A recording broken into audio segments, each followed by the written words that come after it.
Hello and welcome to Let's Think, a three-part podcast where we explore ideas around healthy singlehood, dating, and marriage as a Christian young adult. So today's topic we are covering is about dating, and we have a panelists, a bunch of friends here today who will be sharing their different experiences in navigating dating as a Christian young adult. So maybe invite you to introduce yourself and tell our listeners a bit about you. Hi, my name is Joelle. I'm 27 years old. I've been dating for 2 years. Hi, I'm Audrey. I'm 32 this year and I'm married for 5 years to him. Hi, I'm Kenneth, 38 years old, married for 5 years to her. Hi, I'm Barnabas. I've been dating since 1991. I've been married since 1993. 30 years this year. Congratulations. I'm May, married to him. Married 30 years, is it? Hi, I'm Joseph. I'm 24. I've been dating for about 2 years plus. Thank you everyone for introducing yourself. So for today's episode, we're going to cover 3 different parts around dating. The first part is about early stage dating, looking at what are the considerations that you could have before deciding to commit to someone. The second part will look at healthy behaviors and mindsets when you're in a relationship. And the third part of our conversation today will be about breakups, or what are the things to consider before breaking up and how to break up well should you decide to do so. So the first question for today is, in dating, there seems to be many different definitions with different headspaces. So I wanted to ask, what do you think the purpose of dating is? I guess what I would say is that it's two people intentionally entering a romantic relationship with each other. So you're evaluating whether the other person is someone that it would please God for you to be in marriage with them for the rest of your life. I think dating should be for fun and to explore relationship potential. So I guess it sounds like there's different stages, right? The early stage dating is when you're exploring different partners, and then at a certain point in time, you choose to commit to someone and also assess then the marriage potential. Yeah. All right. The next question is, in the early stages of dating, when you go on a first date with someone, what information do you think you should find out before deciding to give them a second date? I think for the first date, don't stress too much about it. Just see if you guys are comfortable, whether you can vibe or not. And then whether you want to go on a second date, if you already have feelings for the person, you don't really need a reason to want to go for a second date. You already want to, So I think just keep it easy and try to see if you can vibe or not. Yeah, I think for me, I don't have a fixed list of questions or criteria on the first date. I keep it easy. But I think from conversations, you can also have a rough idea of the person's moral and value system. And, if you know that there is something that's a deal breaker or think, you might want to kind of reconsider. But I think if not, that's not really something that's strict. You just, what he said, go along the vibe, the feeling, and, get to know how the person's like with his family and friends. And I think that would be quite just a good gauge for the first date. Asabi, May, any thoughts? Well, I would just keep it casual, just normal chit-chat, and whatever information comes out along the way, kind of natural instead of making it sound like an interrogation. But I personally would like to know a bit about the church background, make sure it's the right kind of church. But I think, just I think because we're talking about Christian, eventually possibly leading into a Christian marriage. So I guess just understanding a bit of the church background would be helpful along the way, but that wouldn't be the first thing I ask. Yeah. So, after a couple of dates then, right, what would you recommend as important for someone to know about a person before deciding to commit to a relationship with them? Because that's a bit different, right? The first is a bit okay, see if there's chemistry, see if you're attracted to them. Like you said, get to know a bit about their character and values. But then when you're really considering to go steady, make someone your boyfriend or girlfriend, what do you think is important to have found out or known about? I think one important thing is the motivation, whether you're in it for the long term or you're just in it casually. And then the next thing is whether you're on par spiritually in terms of your expectations. If you're a devout Christian, right, and you want someone to spur you on, is that person serious enough with God to spur you on also for the long run? Yeah. For me, right, I'll consider a person's. I mean, I think it's quite important for a person to have like a strong moral fiber and a very sound moral compass. Yeah. One thing that to me is important is whether the person is internally and externally consistent, right? So internally, for instance, if they say they're going to follow through on something, do they actually do it? Because eventually when you go to the altar and you promise someone that you do for the rest of your life, you want to know that you're not just hoping that they do it, right? You want to know that they have shown you in the past that they've been consistent, that they do it. External consistency. So in my case, I met my partner online on an app. But I think do your due diligence and all that, right? But in my case, it was important because external consistency, the person that my partner is showing to me at the date might be different from the person that he actually is. So find out, in Singapore, it's really small, right? Getting your friends to tell you, do they know anything about them? Are there any red flags? Anything that you should seriously be concerned about? And if they are similar before you as they are to other people that you're not trying to impress, to me, that will be something that's a green flag. Yeah.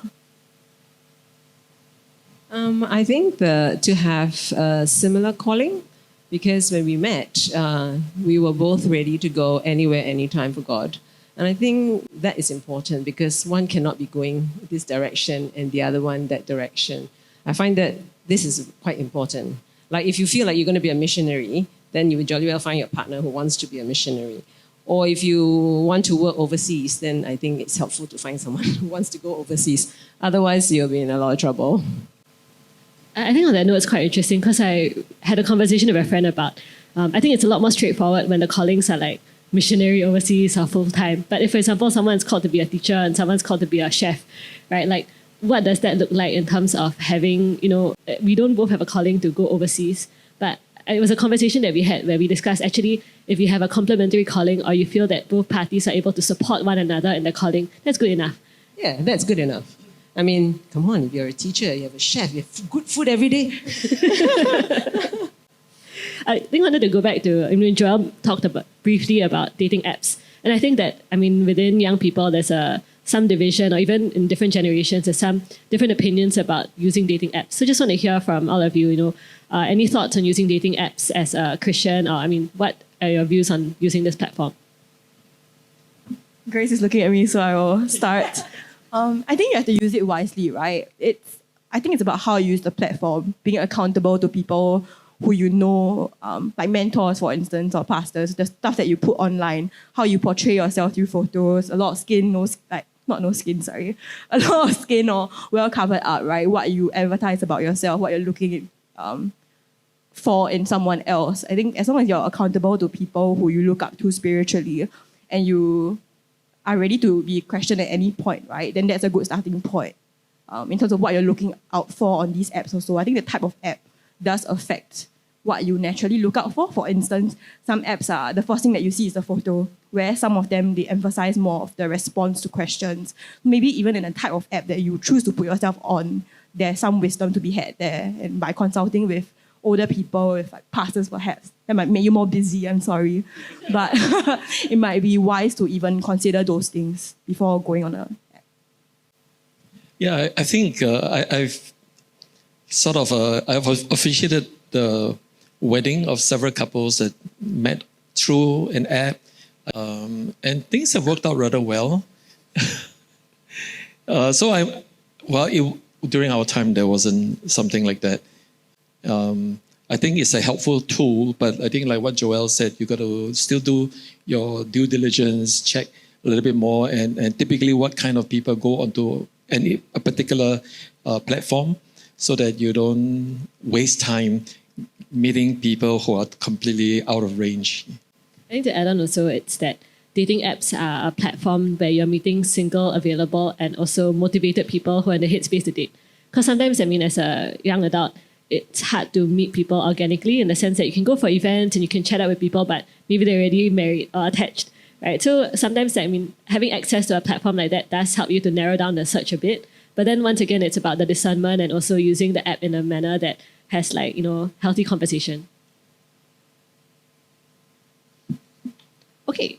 I think we alluded a bit to the idea of different motivations, right? Now, Joseph talked about how something that's important to look at, or something that's important to consider in early stage dating is what's the person's motivation. So I just wanted to hear, your thoughts on the idea of like how these days in dating, some people are looking for a more long-term relationship, whereas some people are looking for something more short-term or casual. How important is it for two people who are dating to have the same motivations, and how important is it to be honest about your own motivations when dating? I think that whether you're in it for the long run or the short term, right, it will kind of determine how you approach the relationship or how you approach conflict or differences in the relationship. So, for example, if you have a problem, there's a problem in the relationship, and the person who's in it for the long term will want to solve it, and the person who's just casual about it can just sweep it under the rug. So it's important to be upfront and honest about it. And of course, if you have feelings for the person, you can kind of fake it till you make it. But at the end of the day, over time, I feel like your actions will speak of your true mindset towards dating, whether you're in it for the long term or short term. Yeah, I think it's relatively important also to be on the same page. I don't think it's something that you need to ask on the first date. It's a bit intense to do that. But I think over time, if you've gone for a couple of dates, it's you can usually suss out and get a vibe from the other person. But personally for me, I think it's important because you don't want to waste people's time, or you don't want to hurt people's feelings. So if you're not very invested now, or you don't intend to invest more time, I think that for me, I'll be upfront. And I think that if someone asks me that question, I also will be very candid about how I feel and what I think about it. I think it's fine if you're not sure if the person is the one at that point of time. You can still explore and maybe be open that also kind of see if there are other people out there as well. But I think in general, there should be quite open communication, and it shouldn't be a case whereby you're trying to be sneaky and see who can play hard to get and that kind of thing. So I do consider it quite important because we don't want feelings to be hurt along the way. Yeah. I'll be honest with the person. If asked, I'll definitely be honest with the person that I'm dating about my motivations. And I find it very important to be honest with myself, most importantly, about why I do certain things. But with regard to the motivations of the other person, I don't think it's such an important issue for me because I like to cast my net out wide. I'm the kind of person, I'm prepared to let my heart get cut in 10 pieces, to see if, maybe people's motivations may change along the way, and who knows, that person might be the one. So I guess I'm a bit of a risk taker in that sense. It definitely is a bit riskier, the option. And also, I think sometimes people have the hopeful mindset that I will be the one who will make the player stop playing. But that may not always be the case, or maybe you end up really being that person. I think it takes time to know someone, so you cannot rush it. And over the times when you have the issues is when you see how the other person handle it. And I think different issues are handled differently. Some issues are important and some are not. So I think it really takes time. And then after a while, you see, I really think that after a while, you can see that the person's values all come out. So yeah, don't rush into it. Just take your time. So the next question is a common question that we get in Christian circles, which is, what are your views on dating a non-Christian? I think you better not hear it from the pastor first. I'm quite open to, back in the day, I would be open to meeting different people. Yeah, I think that was a personal philosophy. Yeah, I think I'm on the same page. I don't see it as a start. I can only start getting to know people who are Christians. I'm open to knowing Christians and non-Christians. Of course, at the end of the day, you hope that the person, and you kind of want the person that you marry to be a Christian, and you pray for salvation and things like that. But I wouldn't say that I will cut it off as an option right from the start, because you never know what happens. You can introduce the person to the faith. You can also pray for the person, and things can change along the way. So it's something that you work towards. You don't expect it to happen as well, because you want it to happen organically. You want the person to really build a relationship with God, but not do it because of you. But so essentially, I see that as an open possibility. So I don't see it as a deal breaker right from the start. Actually, I'm more of the opposite side, because I feel like it's more of a practical thing to have both partners being a Christian, because you live by your own morals and values and beliefs, right? And these beliefs are what shape you as a person, how you approach a decision, how you approach situations. So I thought it's more practical if both partners are aligned in this area, so that you can easily agree on something, on the way to approach something. So for example, just making a decision, right? A normal a common approach is to weigh the pros and cons and decide on the most logical one. But for Christians, we would say, okay, let's weigh the pros and cons and also pray about it. And if God says this, we try our best to obey. It's hard. I find it hard to convey this God aspect to a non-Christian. And for the non-Christian to agree with it, I think it might be a bit harder also. I think just to write on what Joseph has said, right? Personally, a preference for me would be to date someone Christian because I want to be able to share my most intimate thoughts, what God is calling me to do in this season of life, or if I'm struggling, I want to be able to relate that to my partner. But if, let's say, assuming that my partner is okay to listen to what I have to say, which might not always be the case, that's one thing. But even if they do listen, you might never feel truly understood, right? Because they can theoretically understand, but they cannot really relate to what you're saying. I think apart from that, I heard in another podcast about how having a relationship where one party is Christian and another is not might be like building a house with two different blueprints, right? Because you're coming from different planes, your belief systems, you might share similar values, but ultimately it's predicated on a different foundation. And if you want to forever be negotiating from different planes, it is possible, but to me it's essentially inserting a lot of additional difficulties. Because projecting the future when you get married, when your children are born, do you want them to go to a mission school? Do they get baptized? Do they come to church? Do you always want to be in a position of having to negotiate or having to agree to disagree? So that's my own perspective. I feel like we should not go out with any non-Christian because the Bible says we are not supposed to be unequally yoked. So I feel this is God's word to us, and just going against it, I mean, if you love Jesus, I feel, then we should just do what God's word says. I know it sounds a bit harsh, but I think children, when they're young, if you teach them that, this is no-go, then they already made a decision when they're young. So they don't need to visit this area again. When they start to meet guys or girls, this is not a compromise because there is a lot of heartache in it, I mean, they can be really nice people with all the issues that you have all mentioned are real issues. So what's the point of going into that when you don't have to? Just be friends. And you really like him, just pray for him, but don't go out with him. Wait till he comes to know the Lord, he grows in God, then okay. But don't start going out because you're really giving yourself a lot of heartache, really. And just obeying God's word is something that we want to teach our children. But if you yourself do this, then how do you teach your children, hey, don't go out with a non-Christian when you yourself have just married a non-Christian, That's really, really hard. And what if he or she doesn't become a Christian? Then you got to live with that. That's hard. But of course, there's a lot of marriages that have gone on okay because eventually the one person has become.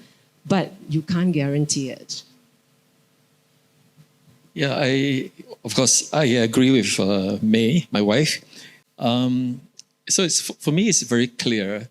I became a Christian at age 22, and from then on, there was a bit of rocky start. I got interested in a couple of non-Christian girls, classmates, but never entered into a relationship, though there was a temptation to. But I was very clear that I should only be looking for not just a Christian, but someone who shares the same calling, something that May said earlier on. I think a couple of practical considerations, which mentioned by Joseph and Joel. First of all, it is a lot of decisions about many things. So if you're aligned with your ultimate life goal, because as a Christian, the ultimate life goal is to pursue what God has for us. Whereas as a non-believer, the ultimate life goal could be something completely different, would be different. It would not be, at least it would not be to pursue what God wants. And what would naturally happen is that they'll just grow further and further apart if both stick to their guns over time. And so that's a practical consideration. The other one is what Joelle brought up about children, raising kids. Besides what she's mentioned about what school to go to, come to church, baptism, I have found that children who grow up in a family where parents are of different religions, they become a little confused because mom could be bringing, the husband could say, the non-believing husband could say, you can bring them to church, can get baptized, I'm totally fine. I'm very open. So, and she does that. But the children will always live with the fact that mommy says Jesus is important, God is important, but daddy doesn't believe. So I guess it's okay if I don't believe as well at any point. And it empowers them not to believe, and it's just a bit confusing for the child. So for that purpose, practically, I would say better not start. And also, once you start dating casually, it's hard to pull the brakes on it, because by the time, let's say the guy, let's say it's a Christian lady dating a non-Christian man, he's been coming to church for 6 months, 9 months, 12 months, and then you realize that he's not anywhere near accepting Christ, and he's not going to, and then you decide, I love Jesus more, I'm going to just break up with him. It might turn him away from the Christian faith more than ever.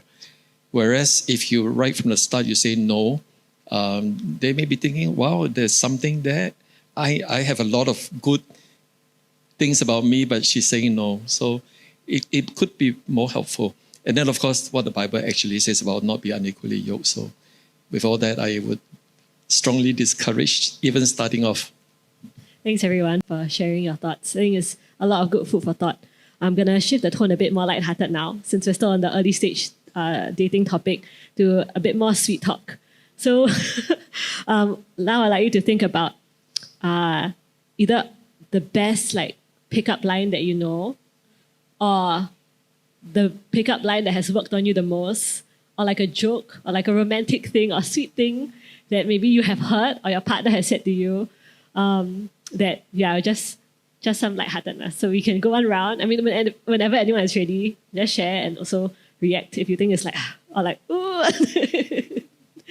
My pickup line, pardon me, might be a bit lame, but I said to her one evening when we were at our overseas Christian fellowship camp, we were studying in Australia, and I said, shall we go for a walk?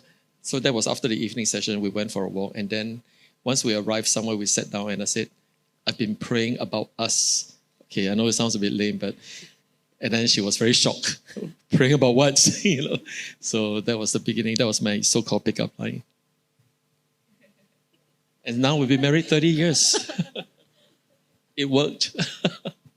I've got no pickup line. When he said that, I was like, what?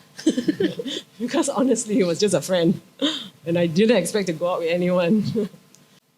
I didn't have a pickup line, but because people don't really use pickup lines nowadays. But what I did was ask my then friend, now girlfriend, how's your walk with God been? How's your soul been?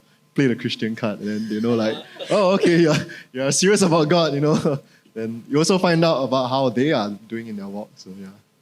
Everyone's so serious. I was thinking more lighthearted, nonsense kind. Okay, so I share one. This is not something that's ever been used on me or I've used on anyone, but it was something that I heard, which I thought was quite sweet. It was, I spell colour the British way because without you, there's no colour in my life.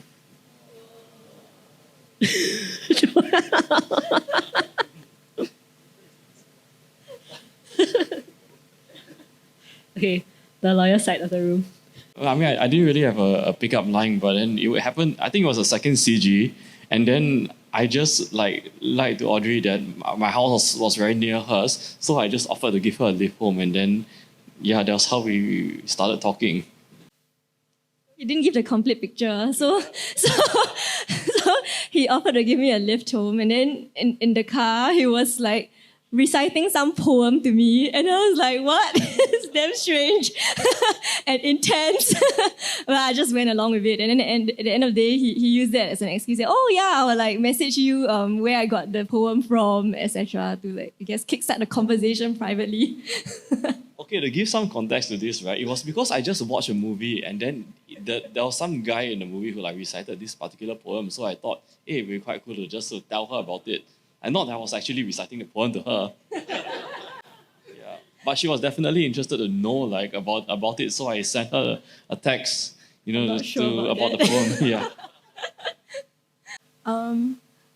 My boyfriend is not he used to tell a lot of Facebook jokes, but that wasn't what got me.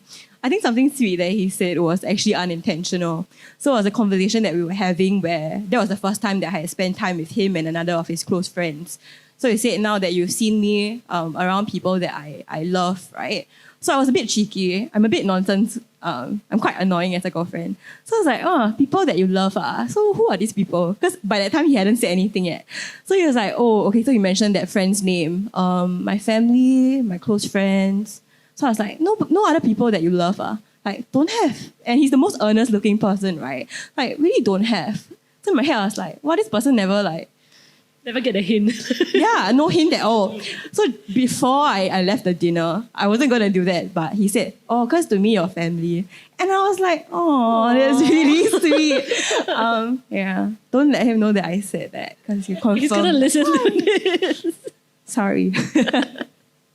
Okay, thank you, everyone. So we're now going to move on to the second part of the conversation, which is around healthy mindsets and behaviors when you're in a relationship. So I think something that comes up, I mean, at the start, let's talk about, like you meet someone, you have common values, you have shared interests, and then you get together into a steady, committed relationship, right? But as time goes by, you definitely discover differences. So how can a couple best approach difference?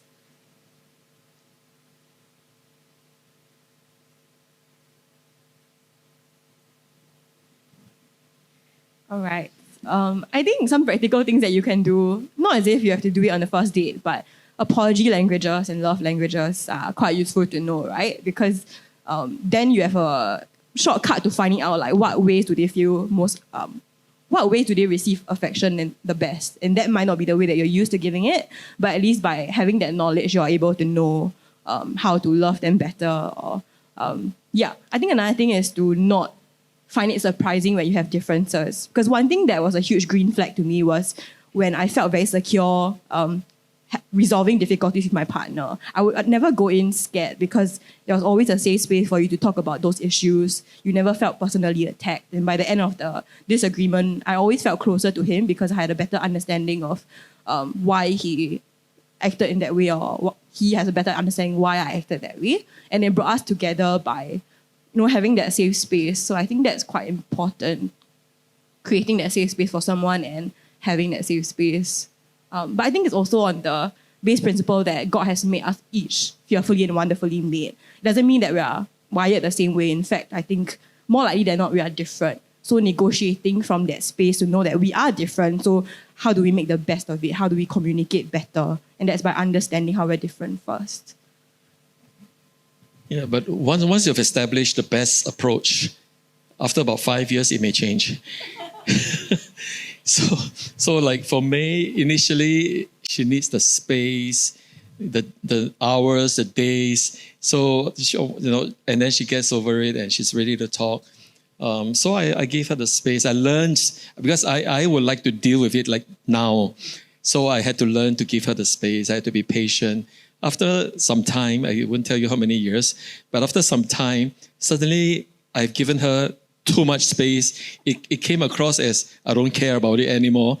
And she's like, why are we not talking about this? I'm giving you space. So it's dynamic, but I think it does reflect, in real life, people change over time. The needs are different. The emotional needs are different.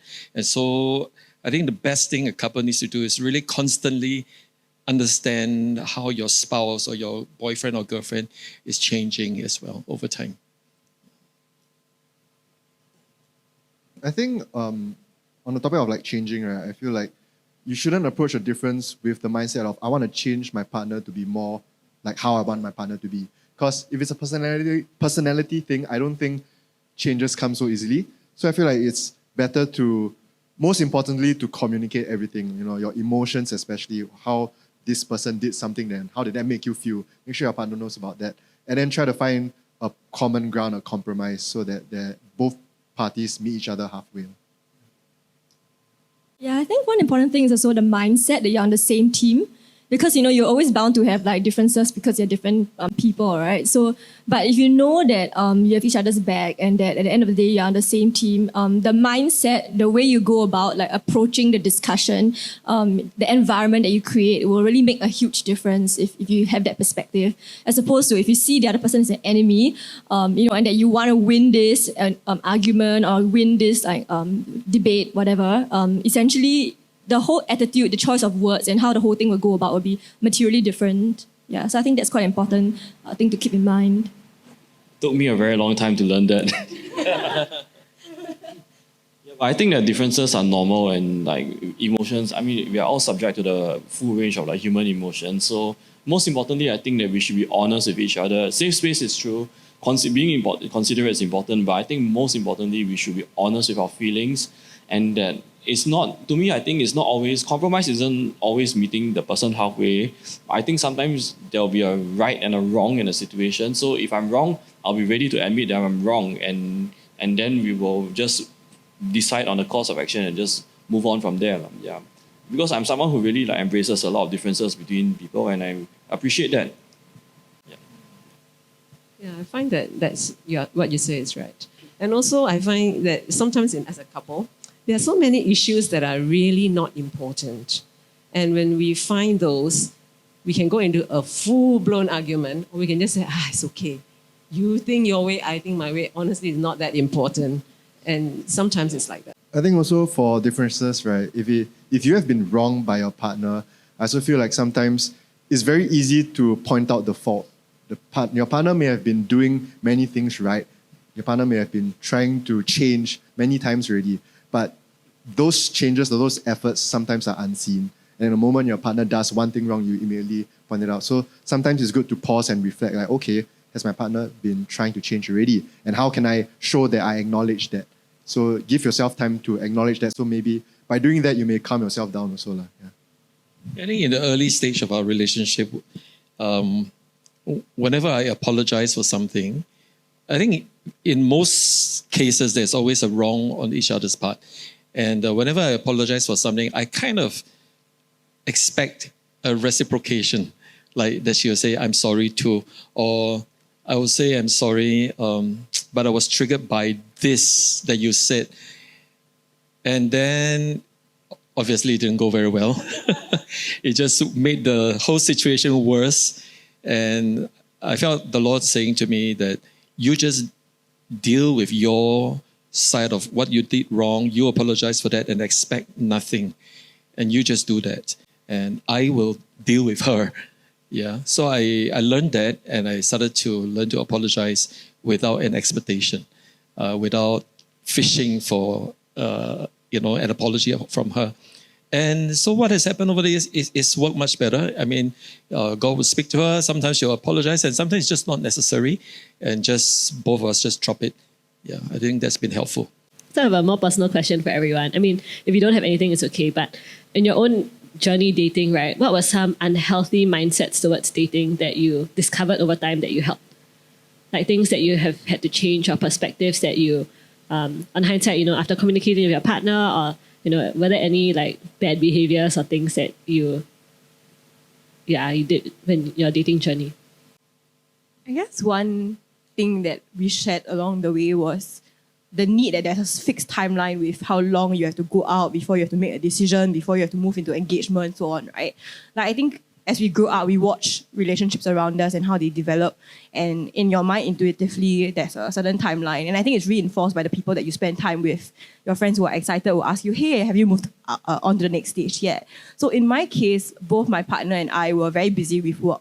Because of that, we would only see each other maybe in the early stages of dating about once or twice in 2 weeks, which is not a lot. Some people go out thrice, 4 times. And I think to other people who are genuinely concerned for me, they were like, why aren't you going out more? Or why aren't you in a relationship already? Initially, it got to me because it felt like I was being ultra slow. But I think it really comes down to going to God with this and asking, what is the timeline where you're giving me peace? Do I feel at peace with moving forward?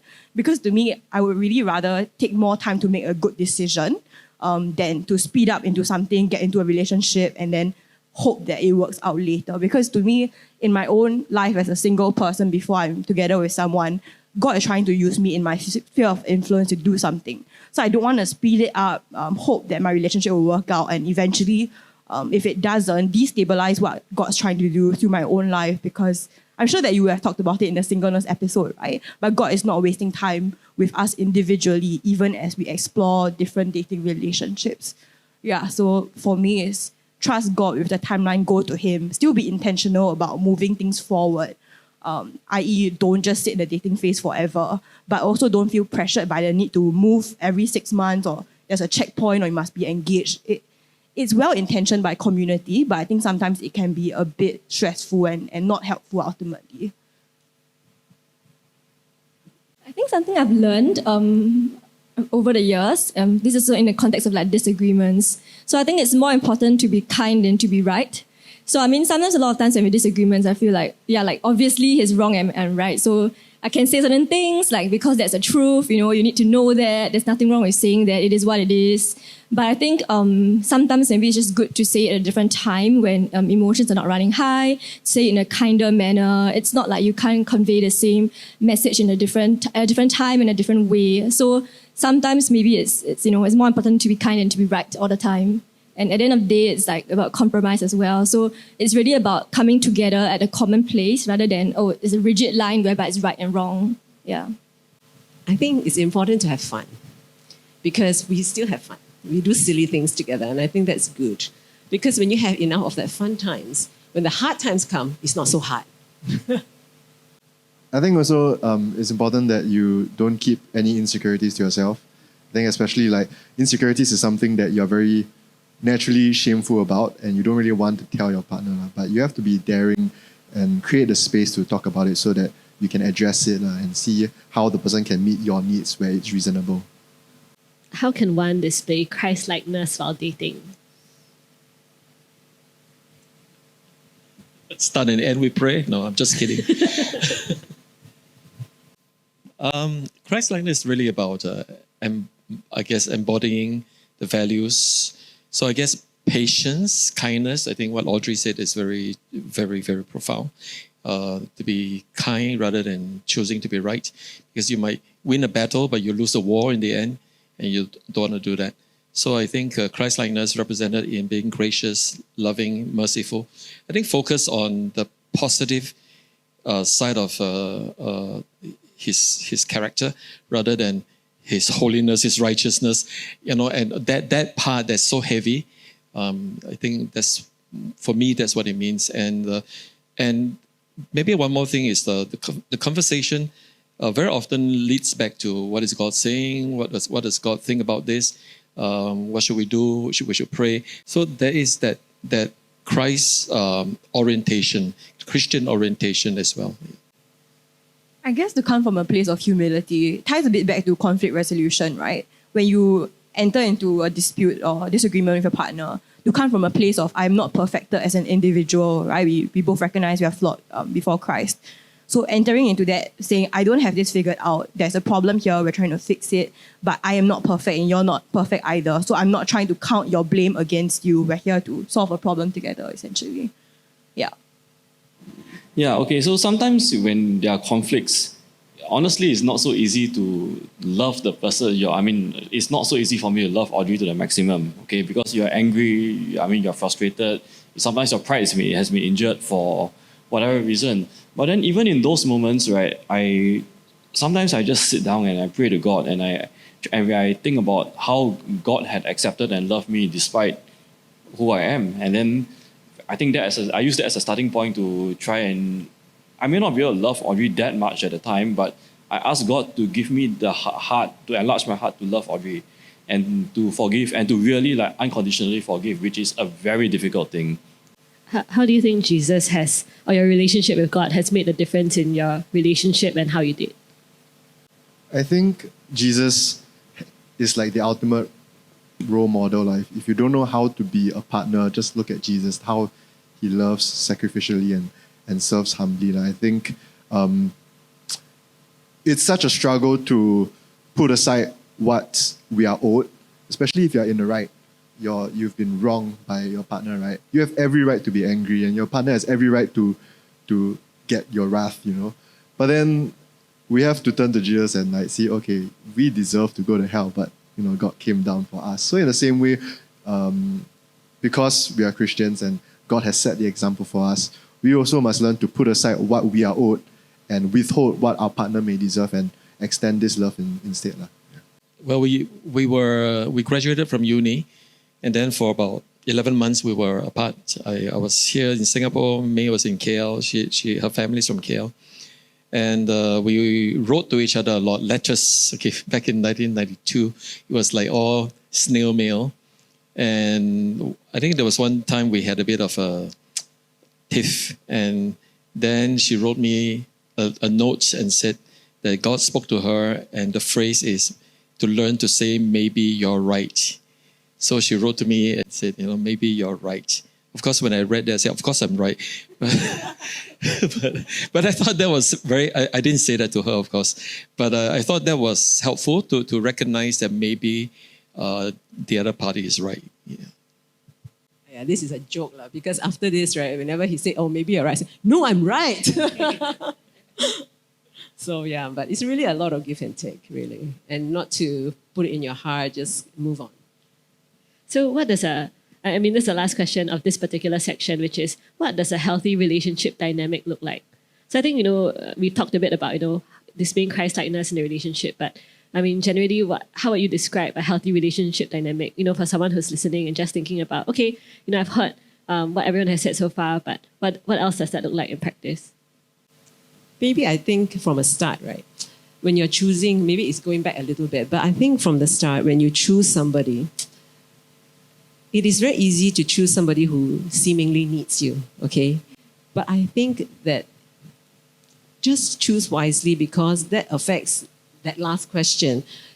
If you choose somebody who is not sufficient in Jesus, they will always be needy. They will always need you to affirm, need you to say how good, need you to be there, and everything has to be done because they are just in need, right? That's just them. So if you choose somebody who is Jesus sufficient, you will have a lot less problems. I think it's also very important that you're comfortable to be yourself around that person.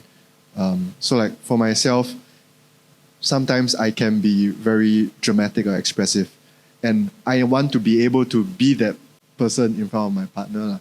And it's important that you have that comfortable space and you don't have that fear of judgment, and you know that your partner loves you because of who you are.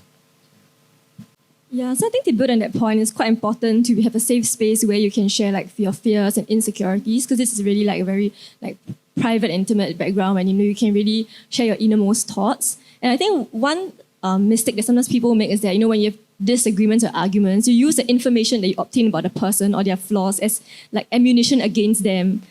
Oh, not only I think this way, so and so think this way of you as well. It's your character flaw or something like that. So I think when you make this kind of one sentence, it can actually just break the trust entirely, because people feel that whatever you told them in confidence and in trust is actually being used against them. So I think we must be very careful with what we say when we're angry or anything like that, because that will really affect the dynamics when you want to be intimate with the person emotionally and everything.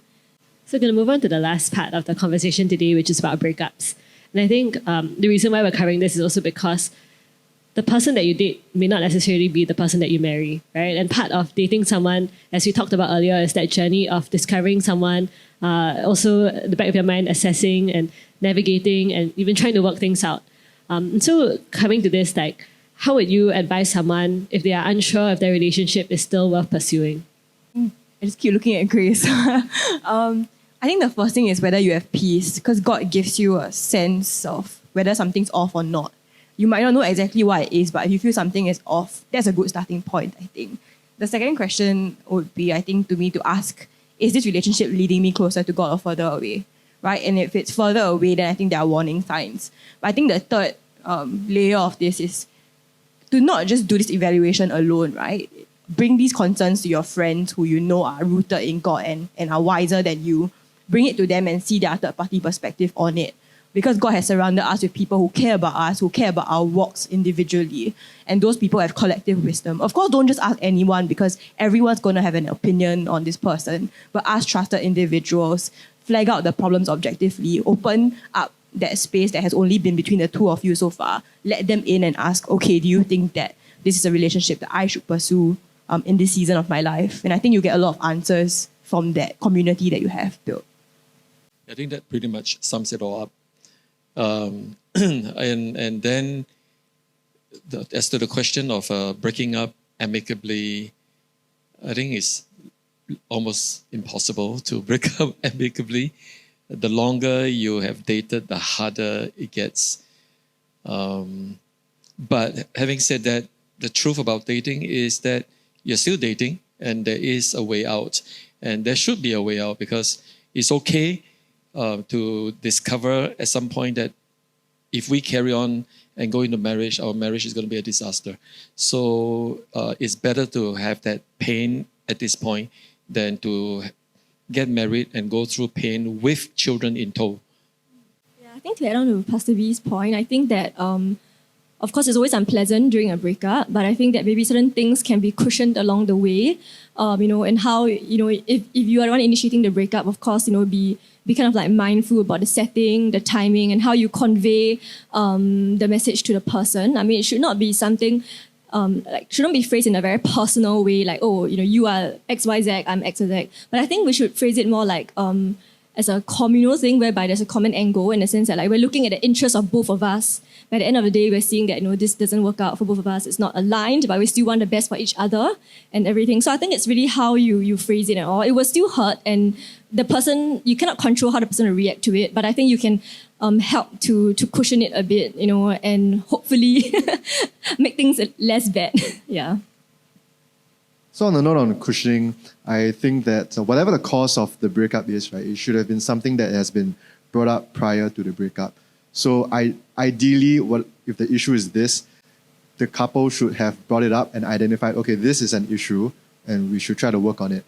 And after trying to work on it, if it's not resolvable, then when one of them brings up the breakup, it doesn't come off as a shock. It's not like, hey, where's this coming from? So of course it's still going to hurt, but it might cushion the blow. Yeah. And so I guess that we've talked a bit about breaking up, right? But if you are the recipient of a breakup, how can you move on from a breakup? Maybe in any of your personal experiences, how did you move on from a breakup? What helped you? Go to the CMC prayer retreat.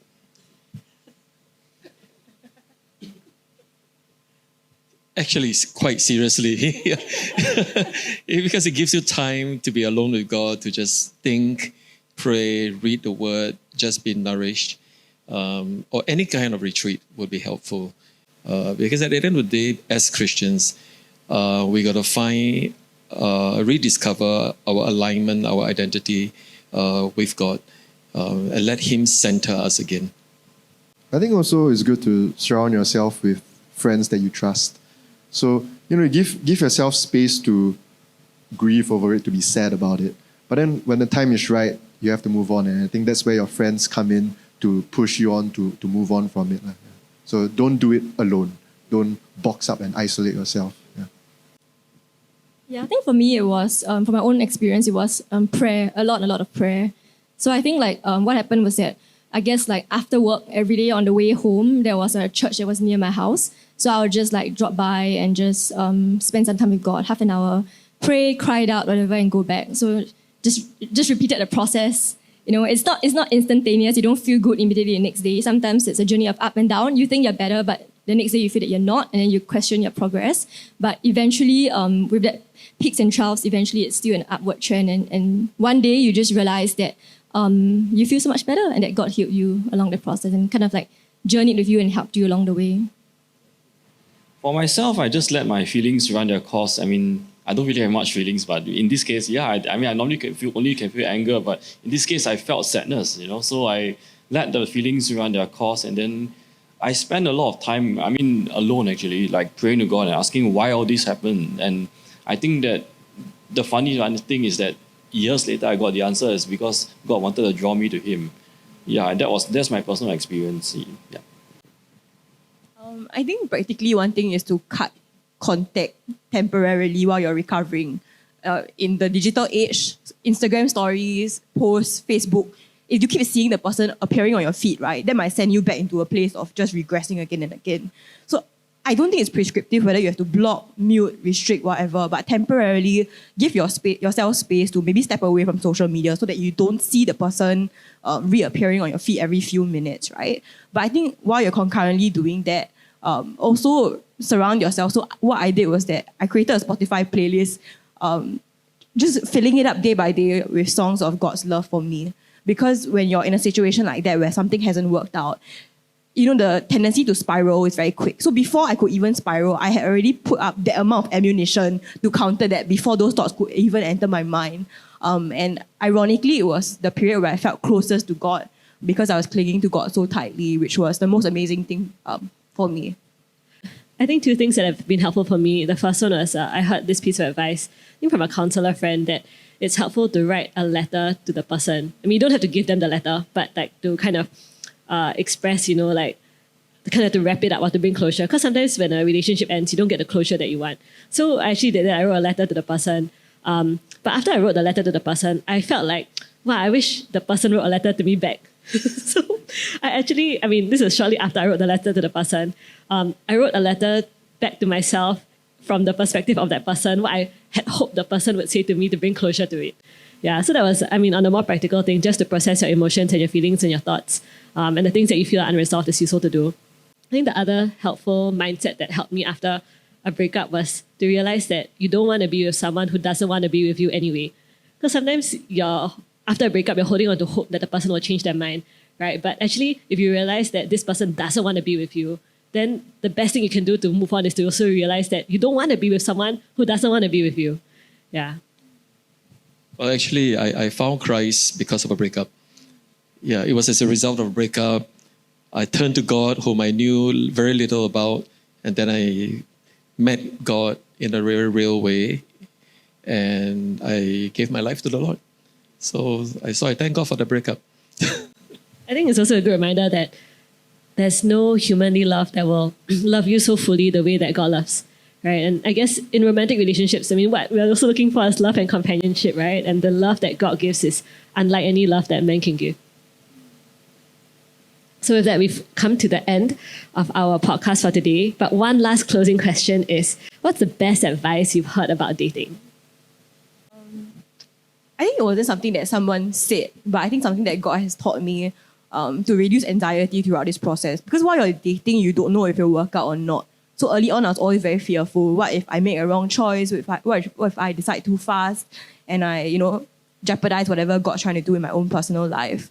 One thing that I've been doing with my partner, and even when I was single and deciding, was to tell God, this is still in your hands. If you want to give, or if you want to take it away, it's for you to take away. Even up to now. So we still pray it together, right? I trust God with my life. I trust God with my partner's life. Whichever way this ends up, we are secure and we are safe in God's hands. So I think that really takes a lot of pressure off the need to, we need to get engaged or we need to get married. Because whichever way that it turns out, we always win because God is taking care of it. Yeah. I won't say that this is a piece of advice that was given to me, but this is something that I realized, before I met Audrey, is that last time I used to pray, to God, hey, God, give me somebody who will love me, and things like that. But before I met Audrey, my prayer to God was actually, Lord, just give me somebody whom I can love freely and wholeheartedly. And I think it's more important to love than to actually seek to be loved in return. Yeah. Well, my advice would be, a parting shot would be just 2 words: go slow. Yeah, go slow so that you can find out more about the person if she's really right for you. Go slow to know and discern God's will better. And go slow to make sure you are ready for something, the relationship to go further and deeper.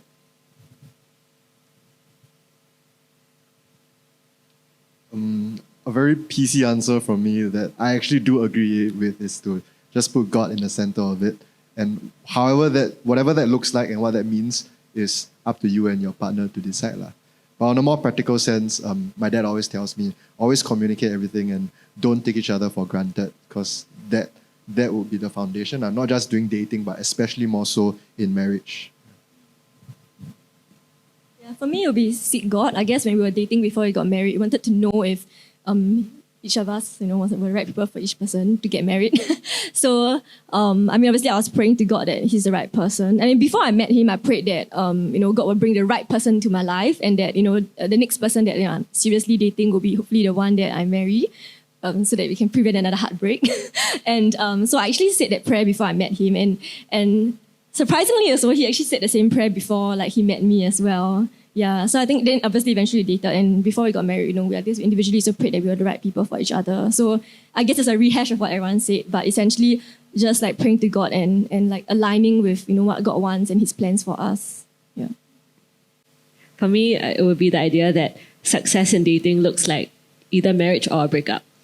Because I think sometimes people hold dating too strongly. It's like almost you start dating someone, then you must marry them. Yeah. So I think to also understand that you can choose after you have been with the person, understood the person, gotten to know the person, like there's still an opt-out. Yeah. So with that, we've come to the end of this episode. Thank you everybody for joining us and for sharing your thoughts today.